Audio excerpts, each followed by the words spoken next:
Start हो गया, देख फास्ट तो नहीं हो रहा वो।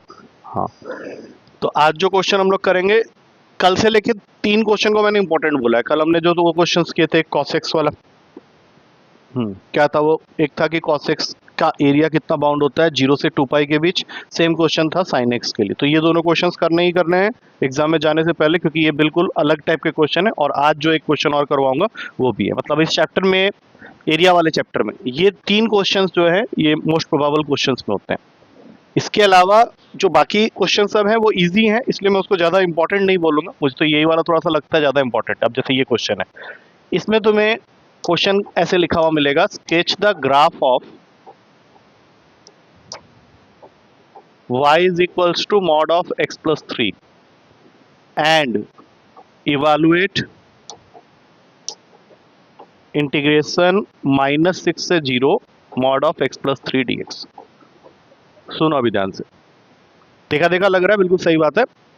ये जो ग्राफ प्लॉट करना है ये एक अलग डिपार्टमेंट है, इसका आंसर निकालना ये एक अलग डिपार्टमेंट है। लेकिन अगर क्वेश्चन में ये बोल, चुप, अगर क्वेश्चन में बोला है sketch the graph and evaluate, तब इसका जो एक मेथड हमने पढ़ा था वो तो याद होगा नहीं तुम लोगों को, कभी इंटीग्रेशन का पेपर लिए। हाँ, 3 वाला जहाँ पे मॉडुलस होता है, हम लोग उसमें क्या करते हैं, पहले ब्रेक करते हैं। 3 नहीं आएगा, जो सबसे पहली मेन चीज़ है वही गलत बता रहे हो। जो मॉडुलस के अंदर होता है उसको 0 के इक्वल करके x की वैल्यू निकालते हैं और उसकी ब्रेकिंग फिर होती है। अब देखो, ये सबसे छोटी वैल्यू हो गई, बताया, याद आ रहा है कुछ, ये सबसे बड़ी वाली वैल्यू हो गई और ये c हो गया, बीचों बीच वाली c की वैल्यू। हाँ, a से c मतलब -6 से -3 और एक जाएगा -3 से 0। अगर क्वेश्चन सिर्फ इतना होता, इवेलुएट होता, तो हम लोग इस मेथड से करते। उसके बाद क्या करते थे, याद दिलाओ एक बार। इंटीग्रेशन करने से पहले वहाँ वैल्यू डाली जाती है, वो बोलो 6 के बीच, और क्या आएगा बताओ, पॉजिटिव आएगा या नेगेटिव। मॉडुलस को तब मत सोचना, मॉडुलस को तब मत सोचना, खाली रखना। तो ये यहाँ पे लिखोगे माइनस का x प्लस 3, और -3 से 0 के बीच में अगर रखे तो पॉजिटिव, तो इसको लिखोगे प्लस का x प्लस 3। उसके बाद तुम इसको इंटीग्रेट करोगे, यहाँ से आंसर निकालो। ये हम लोग कब करेंगे, अगर सिंगल ये क्वेश्चन हुआ तो। लेकिन अभी उसने क्या बोला है कि पहले हमें स्केच द ग्राफ करना है और फिर ये वैल्यू को उस ग्राफ से निकालना, जैसे हमने कल निकाला था 2-3 क्वेश्चन। या इस चैप्टर में जो भी हम लोग क्वेश्चन करते हैं वो ग्राफ से रिलेटेड होता है। तो अब यहाँ पे तुमको क्या चीज समझनी पड़ेगी सबसे पहले, कि y will be equals to minus of x का x plus 3, minus of x plus 3। ये कब होगा, जब तुम्हारा x लाइज बिटवीन -6 टू -3। पहले बोलो ये समझ में आया क्या बोल रहा हूँ। और यही y किसके इक्वल हो जाएगा, x प्लस 3 के पॉजिटिव में, जब तुम्हारा x लाई बिटवीन -3 एंड 0। पहले बताओ ये चीज समझ में आई या नहीं। नहीं, पहले ये क्लियर करो, क्योंकि पेपर में जब तुम्हारा क्वेश्चन आएगा तो हो सकता है वो y equals to something else कर दे, लिमिटिंग वैल्यूज को अलग अलग कर दे। अभी फिलहाल हम लोग को ये चीजें नहीं देखनी है। ये तो मैंने उस फॉर्मूला से रिलेटेड बातें कही थी ना, और ना ही तुम पेपर में ये करने की कोशिश करना। ये तुम अपने सेफ्टी पर्पस के लिए कर सकते हो, कि मान लो तुम्हें ये चेक करना है कि तुम्हारा फाइनल आंसर सही है कि नहीं, तो तुम एक मेथड से करके देख सकते हो। अभी फिलहाल हमें ग्राफ की जरूरत पड़ेगी।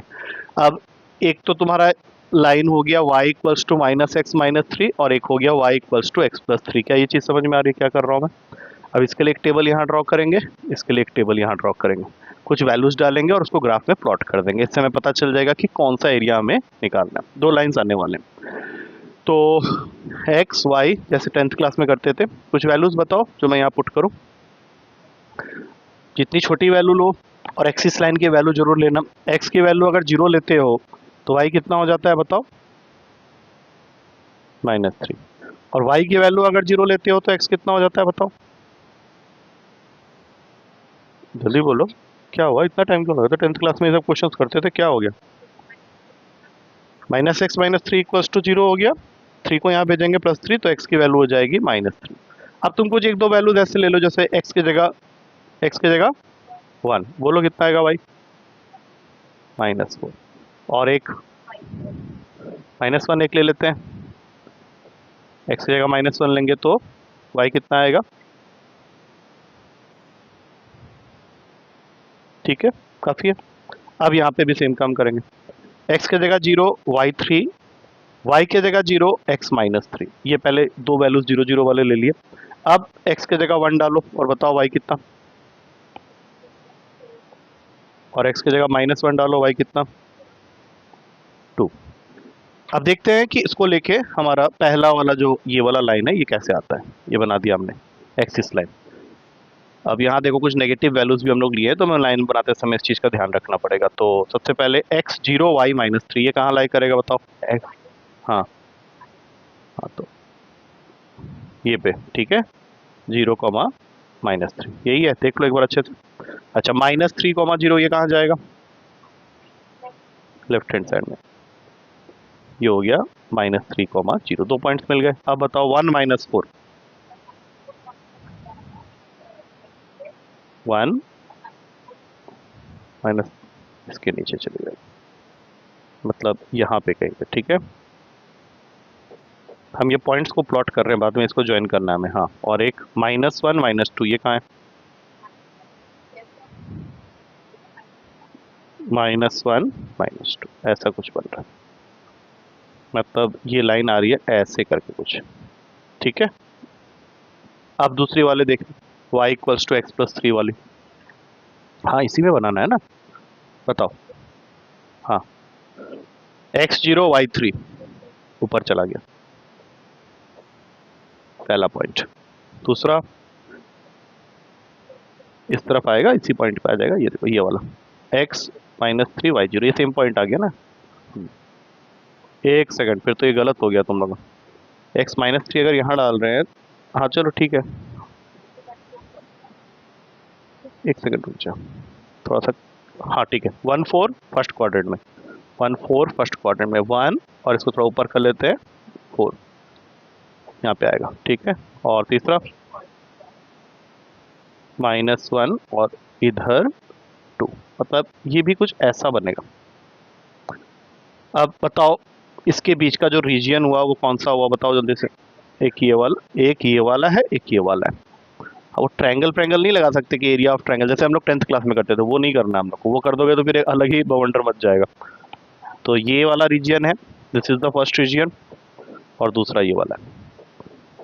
आप चाहो तो इसकी नेमिंग कर सकते हो, ए बी, ये तो ओ ही होता है, और ये सी। तो हमें जो रिक्वायर्ड एरिया निकालना है वो कौन कौन सा है, कि ए बी ओ और एक ए सी ओ। इतना क्लियर हो रहा है। तो जब तुम एसीओ निकालने जाओगे, मतलब ये रिक्वायर्ड एरिया में हम लोग को पहले लिखना पड़ेगा, required area is equals to area A C O plus area A B O. अब तुम ये सोचो कि एसीओ एरिया जब हम लोग निकाल रहे हैं, मतलब हम लोग ये वाला एरिया निकाल रहे हैं, तो इसमें हमने कौन सी वाली लाइन को कंसीडर किया था, -x से -3, -x -3, यहाँ ध्यान दो। तो यहाँ पे लिखोगे पहले -x -3, जिसका इंटीग्रेशन हमें करना है, और इसकी लिमिटिंग वैल्यू देख लो कहाँ से कहाँ तक है, -6 से -3, -6 से -3, और इसके साथ में ऐड होगा कौन सा है दूसरा, ए बी ओ वाला। हाँ तो इसमें क्या है, x + 3, इसका लिमिटिंग वैल्यू कहाँ से कहाँ तक है, -3 से 0। अब तुम्हारा काम है इसको सॉल्व करना, ये कर सकते हो तुम लोग, करो, ये पूरा लिखना है और उसको सॉल्व करना है। हाँ जा दो, ले जल्दी कर ले, और जल्दी करो ना, फिर इसको खत्म करेंगे।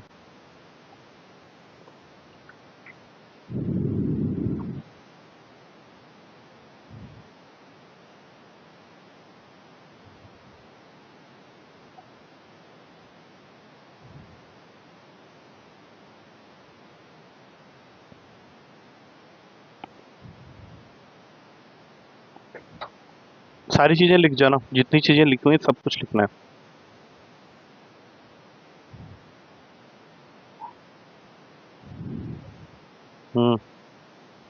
क्योंकि वहां से तो आगे खींच ही लोगे, बस यही देखना है कि सही लिख कर पा रहे हो कि नहीं, उसके बाद इतना तो लिखो पहले।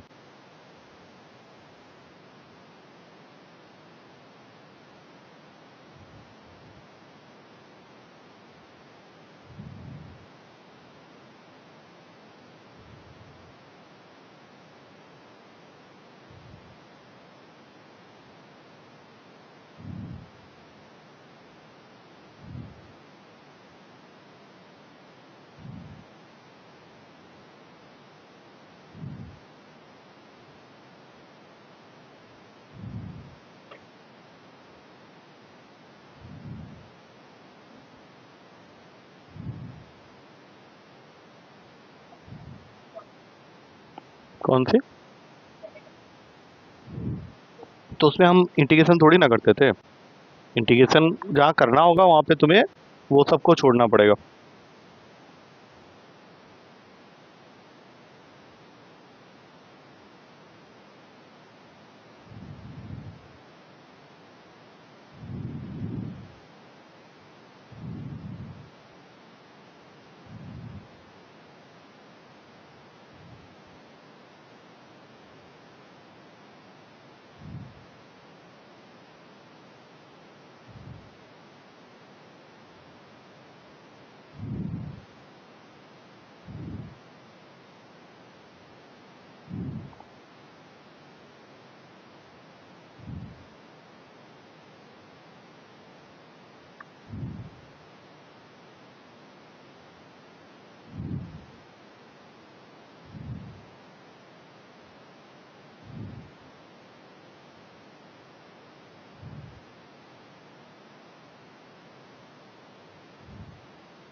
-3 0 0 -3 -6 से -3 -3 से 0 -3 है ना वो। अरे अभी तो स्टार्टिंग में ये बताया था ना कंडीशन, इसके हिसाब से लेना है ना तुम्हें रीजन। तो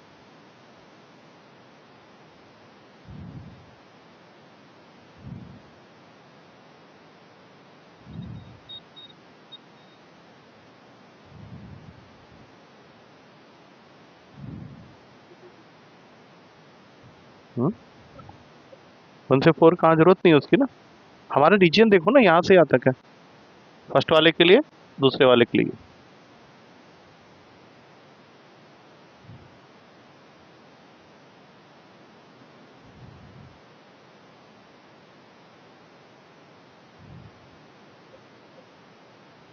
हम्म हम्म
इंटीग्रेशन करने में इतना टाइम लग रहा है?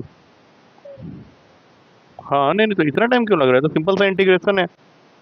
करो करो करो, मैं उसमें कहीं इंटरफेयर नहीं कर रहा हूँ, बस मुझे ऐसा स्ट्रेंज लग रहा है कि इतना टाइम क्यों लग रहा है तुम लोगों को।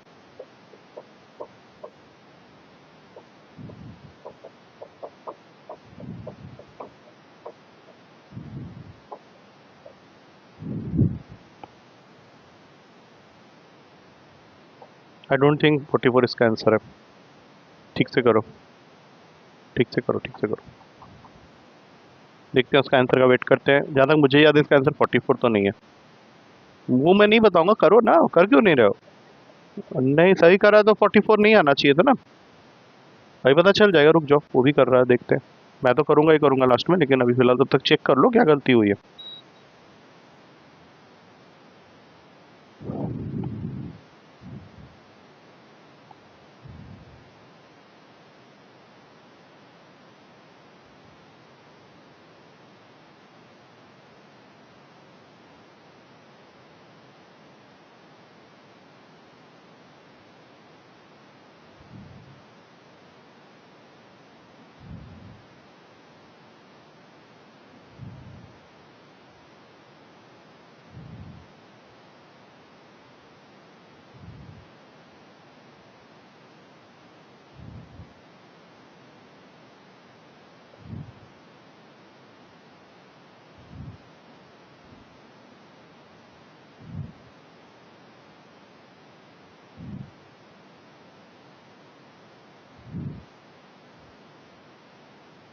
चेक करो आंसर, एक का 44 है, एक का 9 है। चेक करो आंसर। हाँ उसको वो भी कर रही है, तू कर, खत्म कर उसको। वो मिसलेनियस का सेकंड क्वेश्चन है, मिसलेनियस एक्सरसाइज सेकंड क्वेश्चन। 9 आ रहा है, ठीक है छोड़ दो, वो भी ले आएगा। 5 कहाँ से आ गया नीचे? तू कर क्या रहा है? पेपर देने से पहले ही तुझे पता चल जा रहा है कि आज होस्ट पे नहीं है। नहीं तेरा 25 आ रहा, आएगा ही नहीं 25। तू कैसे क्या, चल मेरे साथ कर जरा, तेरा फर्स्ट स्टेप तो यही है, अब पुट कर।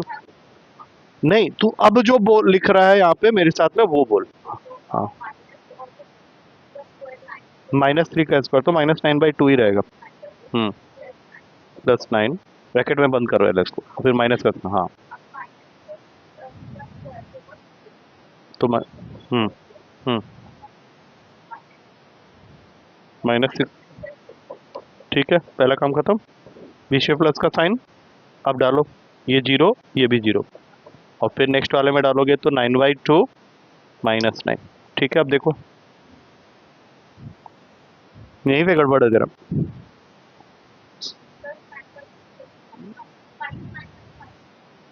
कौन सा वाला? पहला वाला तो -9/2 +9 है, उसके बाद खुलने के बाद होगा, +18 नहीं होगा। तो यहाँ पे देख, अब ऐसे जबरदस्ती से चेक थोड़ी ना करना है।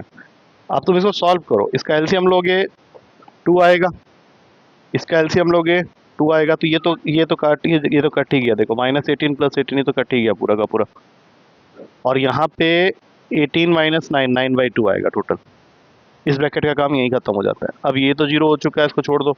इसको सॉल्व करोगे, ये -9/2 आएगा, माइनस का साइन आगे में है तो एक और 9/2 आ गया 9/2 + 9/2 तो 9 ही होगा। अब तो क्या कर रहे हैं, 18 55 44 सब आ रहा है तेरा। तो आई बात समझ में? ठीक है लो, दो एक मिनट बुक दिखाओ। तुम लोग देखो, कोर्स तो मैंने करवा दिया है पूरा तुम लोग को। अब तुम लोग को यहाँ पे जो बीच में 2-4 क्वेश्चन सब छूटे हुए हैं, हम लोग आने वाले क्लासेस में धीरे धीरे कर लेंगे। उसमें कोई बहुत बड़ी चीज़ नहीं है, लेकिन तुम लोग की तरफ से रिवीजन प्रोसेस बिल्कुल नहीं हुआ है, और वो भी मैं करने का कोशिश कर रहा हूँ। उसमें मुझे कोई फ्रूटफुल दिख नहीं रहा है। इसका थोड़ा सा वो से डिटर्मिनेशन नंबर आ गए, आज के पेपर में औकात पता चल जाएगा। तो मुझे तेरा आज भी वही सेम ही क्यों लग रहा है? तू कोई पढ़ के नहीं आया क्या डेरिवेटिव? समझने का टाइम गया भी कोई। मैं सब समझ रहा हूँ, मैं सब समझ रहा हूँ। तो तू मुझे बोल देते कि मैं पेपर नहीं दे पाऊंगी, खत्म। तूने तो पहले दिन से बोला हुआ है डेरिवेटिव्स करना है। चलो मैं देख लेता हूँ कितना हुआ, ठीक है। चलो मैं अभी इससे ज़्यादा कुछ और नहीं करवा रहा।